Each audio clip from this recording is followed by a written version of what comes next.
What's up everybody, patch 12.1 landed today and we're now in the 1 week gap before season 2 officially begins. So here's everything worth doing in that window right now. First of all, getting to the new zone. Access to the new zone runs through the campaign. It kicks off with Arena in Silvermoon and you unlock the island roughly halfway through chapter 2.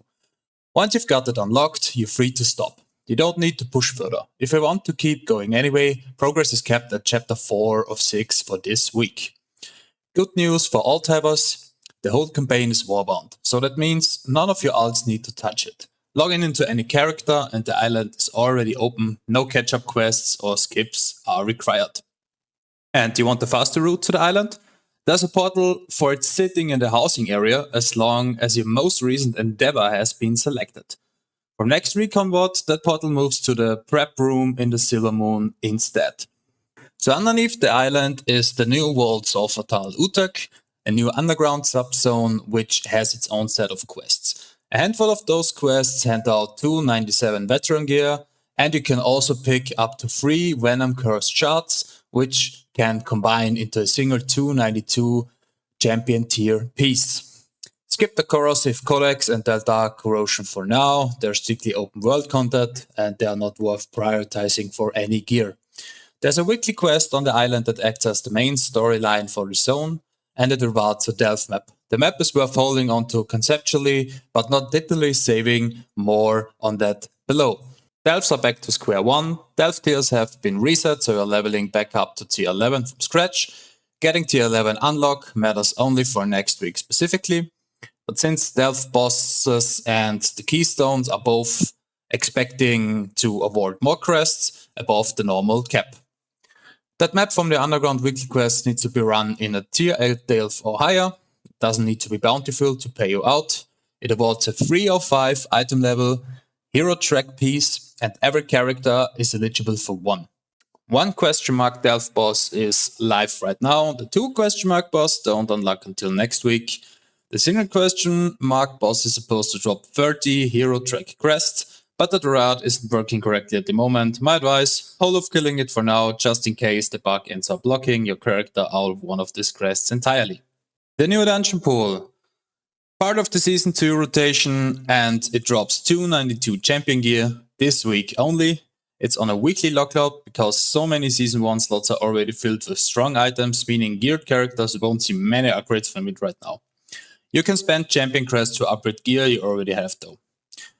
And this week's vault, you get an initial vault this week, but heads up, no bonus roll is available from it. The only reward worth chasing are socket tokens or a tier set piece. For reference, Mythic 0 slot sits at 302 item level in champion track, and delve slots are kept at 289, also champions. If the tier set matters to you, run 8 Mythic Zeros and 8 tier 5 delves. If you just need a socket for an alt, 8 tier 1 delves, get it done. So crests are essentially free to spend right now, but here's the breakdown. Adventure crests are close to worthless unless you're gearing a fresh alt. If you got a use for them, spend away. So veteran crests can push veteran track gear up to 295, which is a nice way to save your champion crests for later. Pinnacle cages give you roughly 20 veteran crests above the cap each, so you can expect to bank around 300 in total. Champion crests cap out at 100 for a week. Since champion gear gets outscaled by Mythic Plus gear starting next week, there's no reason to hoard these either, so you can spend them. There are 2 sparks obtainable this week. A third was possible with an exploit, but I think that was already patched. So the first spark is the standard spark questline out of the tent in Silvermoon, and the second you get the Sparks of War Void Storm quest. Despite what the quest text says, it actually gives you a spark. All it requires is collecting treasures and killing rares in Void Storm. No PvP involved. So the old faction rep now is visiting. The reputation gear rewards from the initial 4 factions got bumped up to season 2 veteran track. That means you can head back to Voidstorm and grab the Crucible Trinket again, upgraded it to 295. Through the same rep vendor as last season, running a Stormer Sword. It's a solid trinket and it seems really well, better than some alternatives, but I will I expect to fall a bit faster since in Season 1, since it's only veteran track this time and not really champion track. Then we have the lair boss. There's a one boss raid lair available on world difficulty right now. Think of it as the LFR version, not a priority, but easy enough to knock out. So, in summary, none of this actually matters that much in the grand scheme.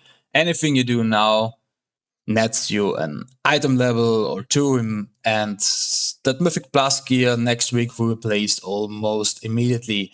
To be caught up for the real start of the season, all you need to do is start the campaign, unlock the island, and fill 3 vault slots. This was the recap for Season 1. If you liked this video, guys, please consider like and subscribe, and cheers.